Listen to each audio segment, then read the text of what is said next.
Anthropology is the study of people and the things that they do. And what better way for me, Jason Tapp, a film major, to study human culture than to watch movies? In more ways than one, movies can be seen as different anthropological studies. Movies can be used to depict a certain culture or group of people.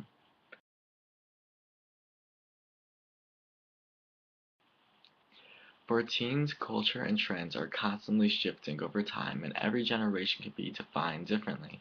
In the 80s, there was The Breakfast Club,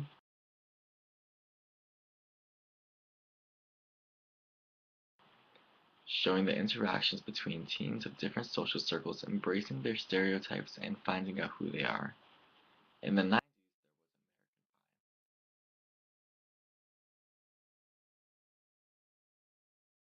showing us the struggles of the awkward American teen, especially with the introduction of technology and the internet. And in the 2000s, there has been Mean Girls,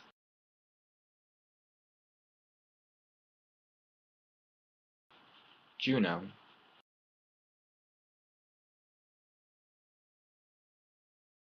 and Superbad,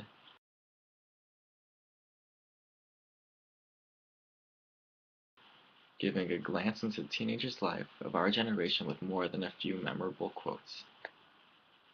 Teens aren't the only groups of people that film tries to portray. Think about the 90s movie Boys in the Hood,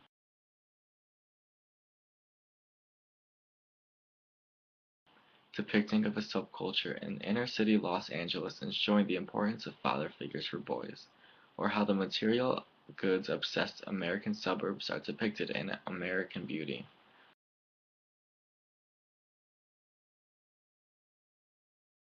A more comedic example is the film My Big Fat Greek Wedding, showing a strong Greek family and their tradition of marriage.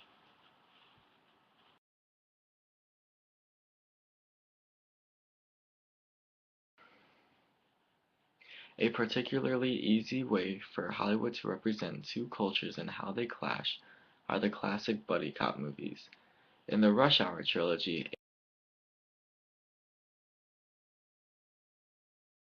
a no-nonsense Chinese cop is paired up with an obnoxious American detective. At first, their differences make it hard for them to work together, but then they learn to put aside their differences and become powerful allies. This is the same case with such films as Lethal Weapon,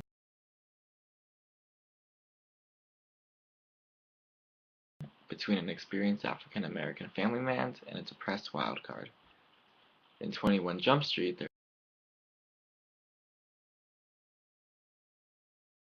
there's a team up between two people that had different experiences in high school, one being the popular kid and the other not so much. Two social groups coming together. These films use action and mystery to propel the story forward, but when it comes down to it, it's the mixing of two cultures and how they react to one another, sometimes and hopefully in a comedic fashion. Movies can also do a great job in showing different times in history. The new film Lincoln shows America during the Civil War and how our nation was split in half on the important topic of slavery.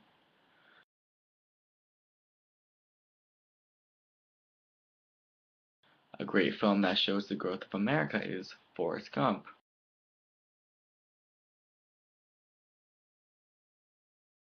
While the content of this film is mostly fictitious, it still does a great job representing culture in the last half of the 20th century.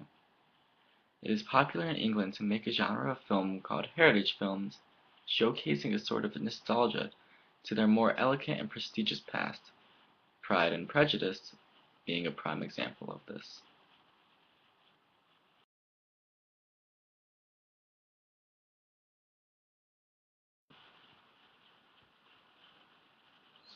Hollywood also tries to capitalize on popular trends currently going on. Some of you may be familiar with the lesser-known Twilight series.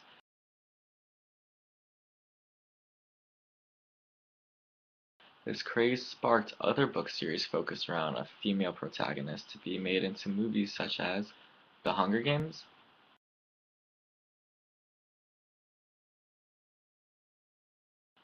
and Beautiful Creatures.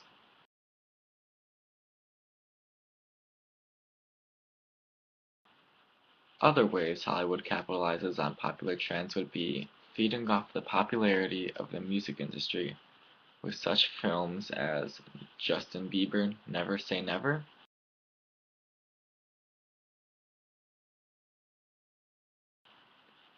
Katy Perry, Part of Me,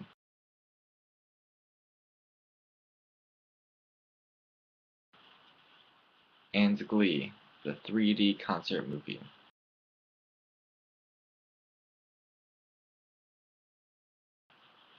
These films meant together two industries in an attempt to capitalize on the modern popular culture. Culture and cinema does have a strange relationship, though. Does cinema mold the culture we live in, creating trends and styles? How many times have you found yourself mimicking or copying someone you saw on TV or at the movies? Or does cinema reflect our culture, picking up on the action of the culture and recreating it for entertainment? Whether you believe this or not, what you should get out of this is that film shows people and the things that they do, which is what anthropology is.